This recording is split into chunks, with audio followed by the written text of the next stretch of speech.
ये कहानी है बुराई पर जीत की। भुवन नाम का एक राजा अपने राज्य से अपने प्रजा से बहुत ही खुश थे। भुवन राजा अपने प्रजा की हर संभव मदद करते थे और इसी वजह से उस राज्य के ही नहीं बल्कि दूसरे राज्य के लोग भी भुवन राजा की बहुत ही तारीफ करते थे, बहुत ही प्रशंसा करते थे और कहते थे कि वाह राजा हो तो ऐसा। भुवन राजा की तारीफ मगन नाम के एक राजा को सुई की तरह चुभती थी।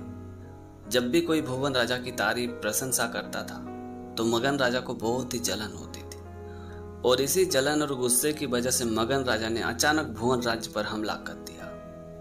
अचानक हमला होने की वजह से भुवन राजा युद्ध में हार गए। युद्ध में हार होने के बाद भुवन राजा एक जंगल में भाग गए। भुवन राजा जंगल में अपनी मौत की डर से नहीं भागे थे बल्कि वो ये सोच के भागे थे कि अगर मैं जिंदा रहूं तो मैं अपनी प्रजा का किसी न किसी तरीके से मदद जरूर कर सकता हूं और अगर मैं जिंदा रहूंगा तो मेरे प्रजा का आत्मविश्वास मनोबल भी बढ़ा रहेगा और इसी वजह से भुवन राजा जंगल में भाग गए थे। इधर मगन राजा ने पूरे राज्य में पूरी तरह से कब्जा कर चुके थे।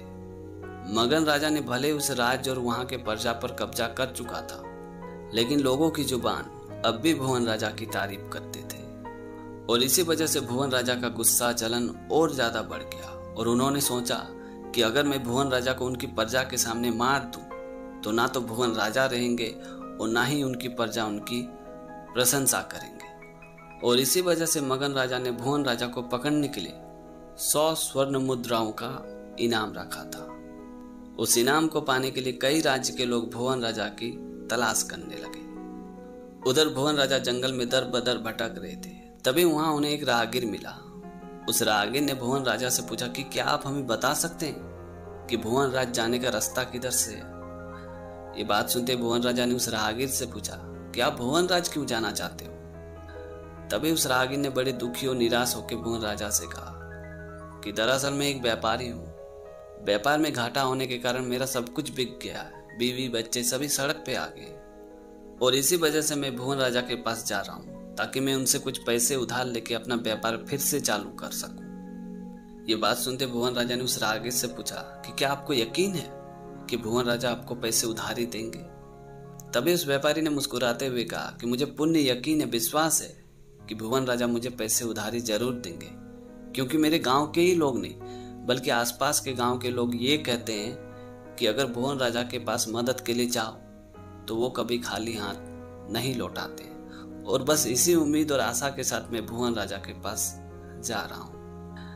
उस राहगीर की बात सुनने के बाद भुवन राजा ने उससे लिया और सीधे मगन राजा के दरबार में गया और मगन राजा से कहा कि आपने जो मेरे ऊपर 100 स्वर्ण मुद्राओं का इनाम रखा है वो स्वर्ण मुद्राएं कृपया आप इस आदमी को दे दीजिए, बदले में आपको मुझे जो सजा देना जो करना है कीजिए। ये बात सुनते ही मगन राजा सीधे अपने सिंहासन से खड़े हो गए और भुवन राजा से बोले कि आप एक साधारण व्यक्ति की मदद के लिए अपनी जान की परवाह ना करते हुए भी यहाँ आ गए। मैंने जितना आपके बारे में सुना था उससे भी महान है आप। मैं माफी के लायक तो हूं नहीं पर हो सके तो मुझे माफ कर दीजिए। और ये बोल के मगन राजा भुवन राज छोड़ के हमेशा के लिए चले गए। इसीलिए कहते हैं कि भलाई करते रहिए बहते पानी की तरह, बुराई खुद व खुद किनारे लग जाएगी कचरे की तरह। तो दोस्तों छोटी सी कहानी में ये सिखाती है कि भलाई एक ऐसा हीरा है जिसकी चमक से आप किसी को भी बदल सकते हैं, किसी के भी नफरत को प्यार में बदल सकते हैं। ये कहानी एक बेवकूफ की। सुबह के 11 बज चुका था। एक फैक्ट्री में जोरों शोरों से काम चल रही थी। सभी कारीगर अपने अपने काम में लगे हुए थे। तभी उस फैक्ट्री का ओनर वहां आया और उसने देखा कि एक आदमी चुपचाप वहां खड़ा है, कुछ भी काम नहीं कर रहा था और बिना टेंशन का इधर उधर देख रहा था, जबकि बाकी कारीगर बड़ी ईमानदारी से अपने अपने काम में लगे हुए थे। ये देख के उस फैक्ट्री के मालिक को बहुत ही गुस्सा आया और उसने उस आदमी को अपने पास बुलाया। जब वो आदमी उस फैक्ट्री के ओनर के पास आया तो उस ओनर ने उस आदमी से पूछा कि तुम्हारी सैलरी कितनी है।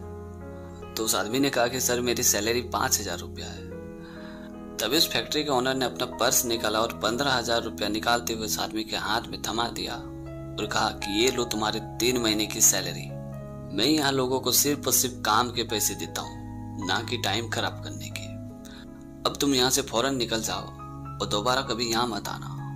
उस ओनर की बात सुन के वो आदमी बिना कुछ बोले वहां से तुरंत चला गया।